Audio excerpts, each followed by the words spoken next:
मस्त मालवणी किचनमध्ये तुमचं स्वागत आहे। आज आपण बनवणार आहोत अख्ख्या मसूरची आमटी। चला तर मग बघूया अख्ख्या मसूरची आमटी कशी बनवायची।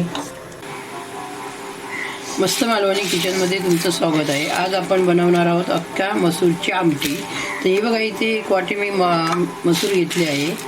आता ही मसूर मी एका डब्यामध्ये कुकरच्या घेते आणि स्वच्छ धुवून घेते 3 वेळा। तर तुम्ही बघू शकता, हे बघा 3 वेळा ही मसूर मी धुवून घेतली आहे। त्यामध्ये आता आपण 1 ग्लास पाणी घालून घेऊया। हे बघा, आणि मी कुकरमध्ये 3 शिट्या काढून घेणार आहे। आता तुम्ही बघू शकता, हे बघा 3 शिट्या काढून घेतल्या आहेत अख्खी मसूरचं, आणि 3 शिट्यामध्ये हे बघा मस्तपैकी अशी मसूर उकळून तयार झालेली आहे। त्यामध्ये आता हे बघा आपण मालवणी वाटण घालून घेऊया। याची लिंक पण मी तुम्हाला देईन। हे बघा मी असंच घालते, एकदम गावच्या पद्धतीमध्ये आमटी बनवते। आणि यामध्ये आता थोडं पाणी घालून घेऊया। ही 4 ते 5 माणसांसाठी आमटी बनवत आहे मी। आणि हे बघा व्यवस्थित असं मिक्स करूया आपण। इथे 4 लसूण पाकळ्या अशा हाताने हे बघा अशा ठेचून घेतलेत। गावी पहिले असं ठेचून घालायची लसूण, तर मी लसूणच घालून बनवते। आता मुंबईमध्ये आपण राई घालतो, कांदा घालतो, टोमॅटो घालतो, तसं मी बनवत नाही आहे। पूर्ण असं गावच्या पद्धतीमध्ये बनवते आहे। 2 ते 3 चमचे छोटं तेल घालून घेऊया।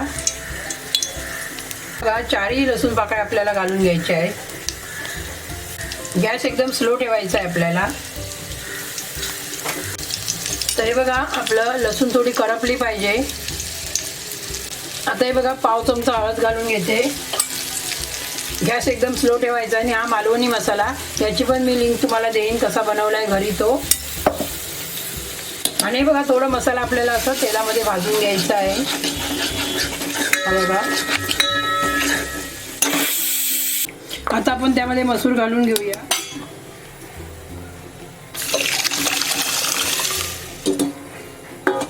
मध्ये बघा मी परत अर्धा ग्लास पाणी घालून घेते। तुम्हाला जेवढी घट्ट पातळ किंवा असं घट्ट पाहिजे असेल त्या प्रमाणात तुम्ही पाण्याचा वापर करू शकता। तर हे बघा आता व्यवस्थित असं मिक्स करून चांगली उकळी काढून घ्यायची आपल्याला। आता तुम्ही बघू शकता, हे बघा आमटी आपली व्यवस्थित अशी उकळत आहे।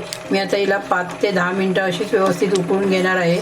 आपण 5 ते 10 मिनिटं आमटी उकळली तर आमटीला चव चांगली लागते।